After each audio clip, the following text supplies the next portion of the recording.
No a tu už je Petra Vlhová, víťazka ostatných pretekov vo Svetovom pohári v Jasnej, v obrovskom slalome. Vtedy v prvom kole obsadila druhú pozíciu, ale dokázala predbehnúť všetky ostatné superky, aj Michaelu Šifrinovú. Tak veríme, že dnes to opäť vyjde. A Petra Vlhová, pozor na tieto problémy! To je škoda. Aj, Petra Vlhová končí. Tak to je teda veľké nešťastie. Jasná stíchla. V cieli hromové ticho. Aj. Tak veríme, že Peťa je v poriadku, to je najdôležitejšie, ale toto je športová tragédia. Toto sú zatiaľ preteky, ktoré si vyberajú krutú daň takmer u všetkých favoritiek. Bohužiaľ priľahla na vnútornú lyžu. Tak dúfajme, trošku je tam vytočilo nohu. Dúfajme, že jej to nespôsobilo žiadne natiahnutie. Po vnútornej lyži. Po vnútornej lyži trošku sa tam proti natočila. A toto bolo nepríjemné. Teraz ako sa jej tie pätky skrížili. Dúfajme, že bude v poriadku. A mohla všetko napraviť v zajtrajších pretekoch.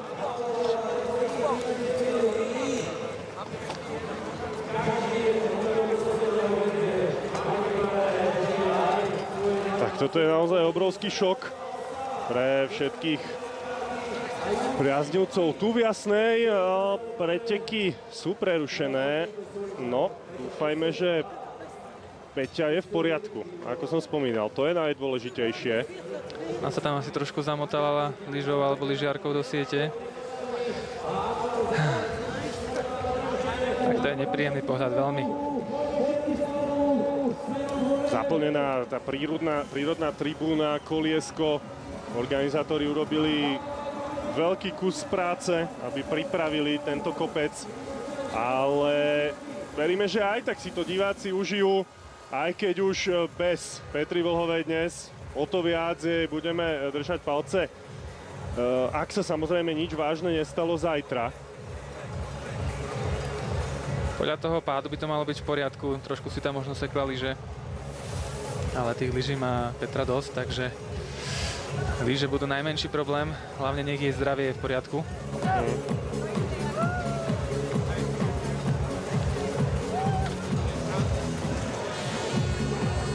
No Petra zatiaľ v tejto sezóne v obrovské slalomy dokončila teda okrem tohto všetky.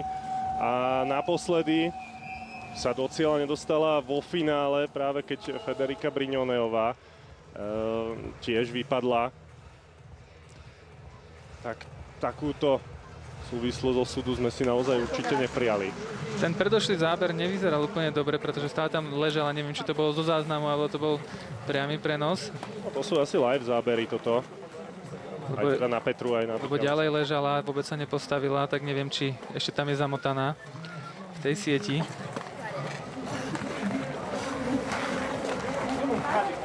No nič, ako je Slavo Jurko, speaker tohto podujatia, hovoril, taký je šport, žiaľ, nedá sa nič robiť. Čo sa týka Slovenska, tak teda všetko majú v rukách Rebeka Jančová a Sofia Polak, ktoré môžu ešte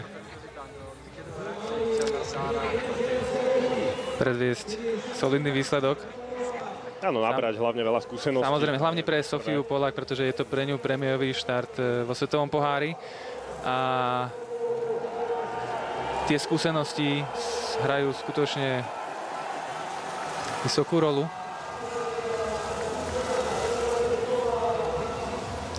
Teraz prišla do cieľa Federica Brignonejová, ktorá vypadla v tretej, respektíve štvrtej bráne.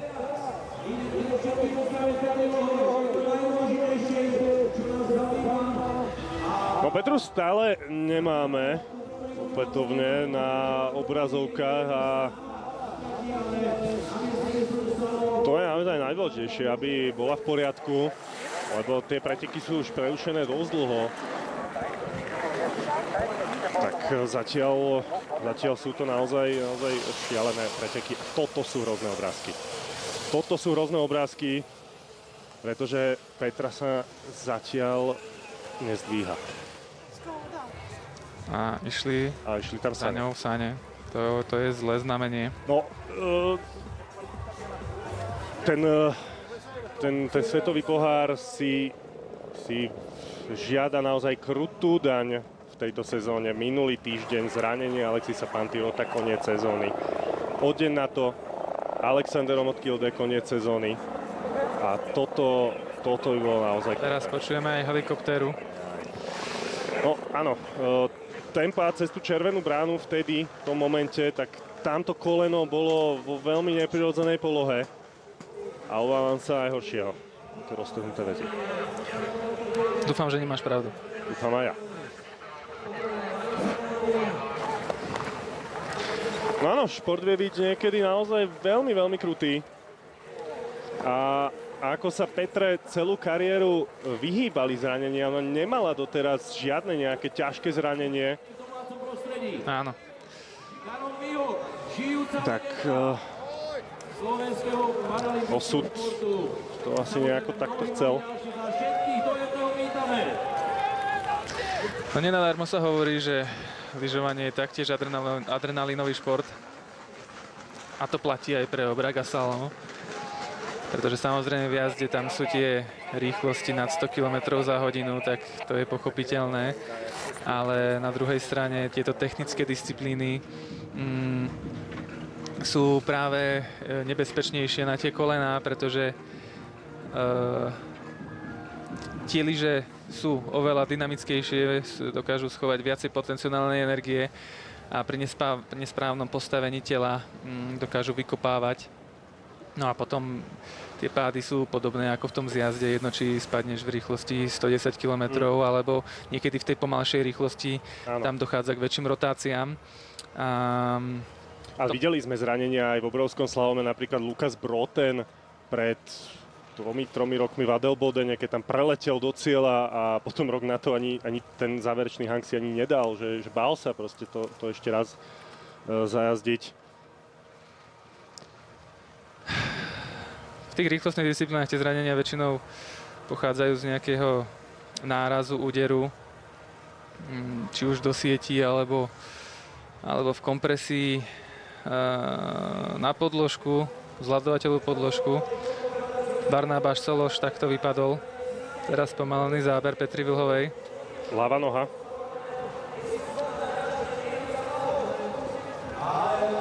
No, úprimne nevyzeralo to, že by sa tam malo niečo zásadné stať. Ale nevidíme, čo sa deje priamo v tom klbe. Neukázali tam potom ešte ten náraz do tej siete. Neviem, ako tam to mohlo vyzerať.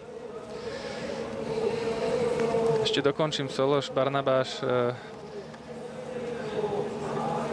maďarský rodák, ale reprezentant Izraela. Štartoval tréning v Kitzbüheli a hneď prvý skok za 3. bránou mu nepríjemne zarezala lyža po skoku a pritlačilo ho do kompresie. Mal silný otras mozgu, ale okrem toho vyzerá byť v poriadku. Každopádne klobúk dole, že sa odvážil takýto pretekár štartovať na najnebezpečnejšom zjazde sezóny, a to v Kitzbüheli. Áno, Kitzbühel tiež tento víkend.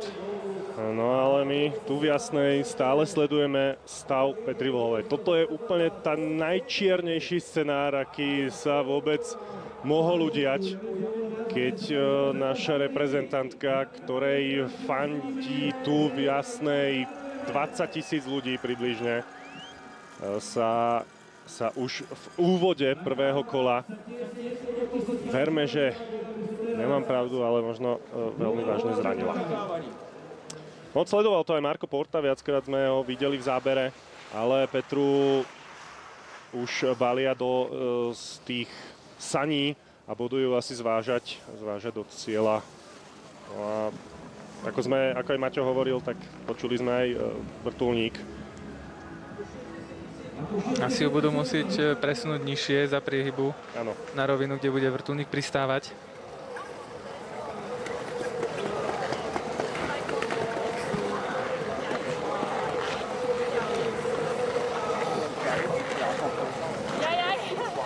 Michaela Šiflinová ešte si pozerá nejaké zábery, možno aj z pádu tých pretekárok pred ňou, alebo niečo, na čo by si mala dať pozor. Myslím si, že skorej sa pozerá na jazdu Hektorovej. Alebo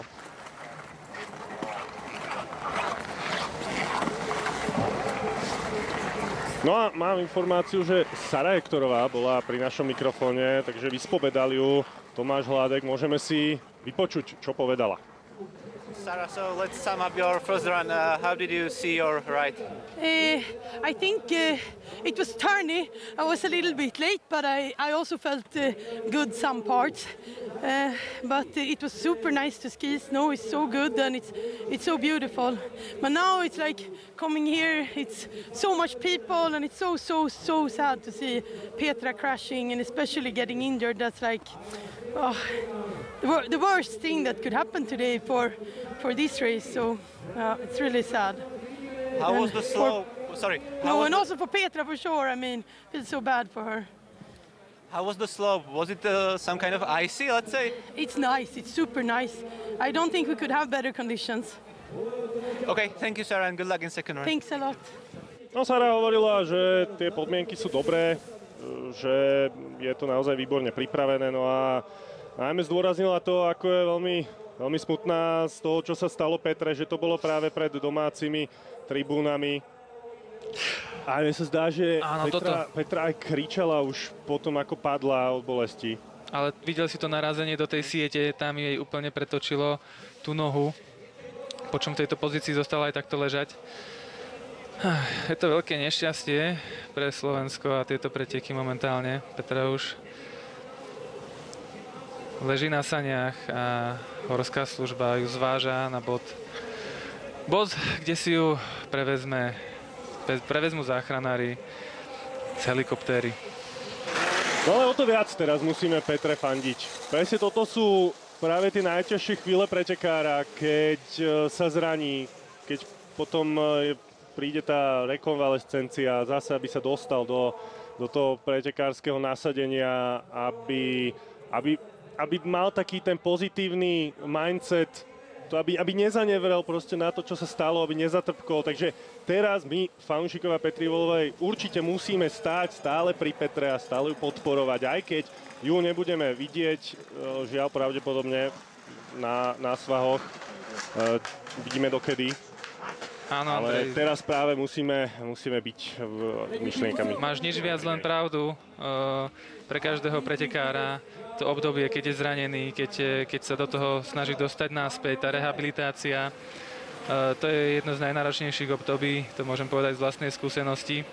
Napríklad v minulej sezóne tiež som mal, samozrejme nie zranenie nejakého veľkého rozsahu, ale bol som odstavený v strede sezóny takmer na 2 mesiace a už som sám neveril, že v aktuálnej sezóne sa dokážem postaviť naspäť na lyže.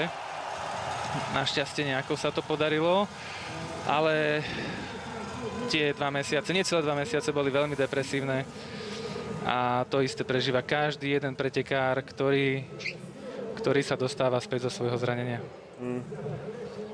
No, tu je ten pád Federiky Brignoneovej. Federika iba vlastne dnešné preteky nedokončí, ale počuli sme aj priaznivcov, ako skandovali, alebo teda nejako posielali pozdravy Petre hore, lebo už ju zvážajú smerom nadol. Sa ešte raz môžeme pozrieť na tie nešťastné momenty.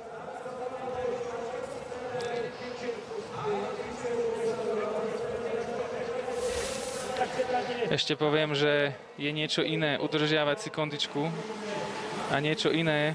Tak Petra namáva. Tak mávame na diaľku aj my tebe, Petra, drž sa. Teraz to úplne najviac budeš potrebovať počas celej svojej kariéry. Veľmi dobre si povedal, Andrej, je nesmierne dôležité, aby fanúšici počas celej jej rehabilitácie, rekonvalescencie zostali jej verní a skutočne ju podporovali. To je to najviac, čo Petre môže pomôcť. Áno, tu vidíme priaznivcov, ktorí sú na priehybe, teda tam v tom úseku, kde sa zabáča dole na ten cieľový hang. No a Petra bude teda zväzená dole na záhradky a potom asi na vyšetrenie do nemocnice.